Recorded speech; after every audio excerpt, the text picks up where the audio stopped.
एक सच्ची घटना बताता हूँ। एक डॉक्टर था, वो लोगों को ठीक करने के लिए अपने प्राणों तक की बलि दे दे ऐसा काम करता था। तो जिस एरिया में रहता था कई जगहों पे उसकी कार नहीं जा सकती थी, तो उसको पैदल जाना पड़ता था। एक दिन पूरे दिन मेहनत की, रात को थक के चूर होके 12 बजे आके सोया और रात को 2 बजे उसके फ़ोन बजा। 2 बजे उसका फ़ोन उसकी वाइफ ने उठाया, तो वाइफ फ़ोन पे उसको समझा रही थी कि आप उसके गर्म पट्टी की जगह, वो गर्म हो रही है तो ठंडी पट्टी लगाओ, उसको कुछ प्राइमरी ट्रीटमेंट दो। इतने में इसकी चेतना ने इसको आवाज़ दी। कौन है? कि एक माँ है जिसकी बेटी बीमार हो रही है। उसकी चेतना ने पकड़ लिया कि कोई मेरे को याद कर रहा है। फिर उसने क्या किया, उसने पूछा कि कितनी प्रॉब्लम है, कि बुखार 104 डिग्री प्लस है। खड़ा हो गया, अपना बैग उठाया और चालू हो गया रवाना। वहाँ तक पैदल जाना था। तो जाते टाइम एक सुरंग थी, सुरंग में से जाते टाइम एक आदमी ने उसको आवाज़ दी, डॉक्टर। वो रुक गया। माचिस है क्या?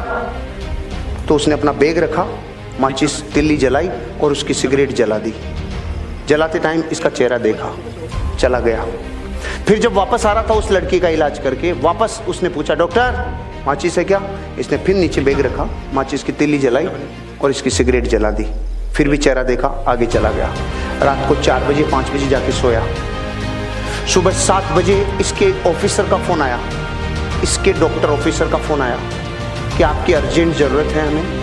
रात को अपने ऑफिसर का किसी आदमी ने मार पिटाई कर दी, बहुत ज़्यादा घायल हैं। सुरंग में किसी ने इनको लूट लिया और इनको बहुत नुकसान पहुंचा है। इनका इलाज करने के लिए आपको आना पड़ेगा।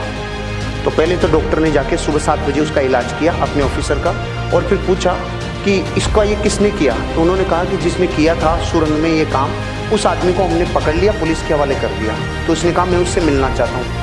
ये गया और जेल में जाके देखा तो वो वही आदमी था जिसकी रात में इसने सिगरेट जलाई थी।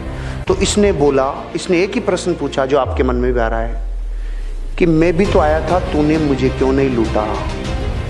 उसका जवाब सुन के मेरी जमीन निकल गई कि मैं तेरे को लूटता भी और तेरे को कूटता भी, लेकिन जब भी तू आया मेरे पास तो तू अकेला नहीं था, तुम 2 थे, और मैं अकेले को लूटता हूँ, 2 को नहीं लूटता।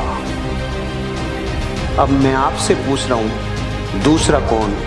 वो देवी शक्ति थी जो उसकी मदद कर रही थी। मैं आपको ये बताना चाह रहा हूँ, जब ये स्टोरी मैंने पढ़ी ना, ये अमेरिका के किसी डॉक्टर की कहानी है जिसने अपनी बायोग्राफी में लिखी है। उसके साथ वो पावर थी जिसको आप लोग और हम लोग सुप्रीम पावर कहते हैं, क्योंकि उसको ये पता था कि इस आदमी के साथ हादसा होगा।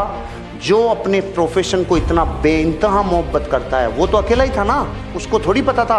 उस दिन के बाद उसको यकीन हुआ कि जब मैं अपने काम को प्राणों से ज़्यादा पसंद करता हूँ तो मेरे को कोई पावर मदद करती है।